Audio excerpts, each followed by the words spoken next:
All right. Wake up call. Wake up call. Wake up call. Breaking news. You know what happened? Me I watch the news and me see where the Jamaican Prime Minister a call upon the Chinese them for help for build back Jamaica. That's a very good look. All right? Now for you gonna say, why Chinese? Do you know that? Chinese, they all over the world a build property, a build bridge, a build this and a build that. And enough in England also. If you don't know that. All right? Now England about 3 times Jamaica. But enough of England a build property because the other day, one of my friend who is a builder from Jamaica called some Chinese for help to finish off and laugh meant. I mean, I tell you, the man them the player. All right? So it's a very good look to see the Jamaican government call upon the Chinese them for help to build back Jamaica. That's a very good look. And not only that. Then if you get some of the Chinese them from over there for come over here can help to build back Jamaica also.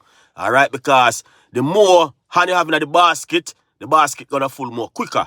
And that's what we need back right now in Jamaica. And hopefully the people in Jamaica are going to build back on the borders. Remember me telling you that.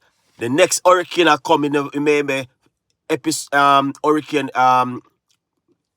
we have 5, we might have 6 or 7. We're going to be stronger. Look what happened in Vietnam. We better learn this. Vietnam and with the country, then them again another country. We happened a couple weeks ago with the same kind of hurricane we happened in Jamaica. If you don't want to learn, you better watch the news and stop watch what going on on social media with artists and all sort of baga and pasa and watch the news to see what going on else in a different part of the world. Because what happened in a different part of the world can also happen in Jamaica. You better check it out. A good vibes. I'm out keeping an update for the next chapter which coming. But it's a very good look. If you see the Jamaican call for the Chinese them to help to build. Yes, Jamaica have a lot of people can help to build back, but we need more hand in the basket to build back Jamaica. And a good vibes. And I'm out.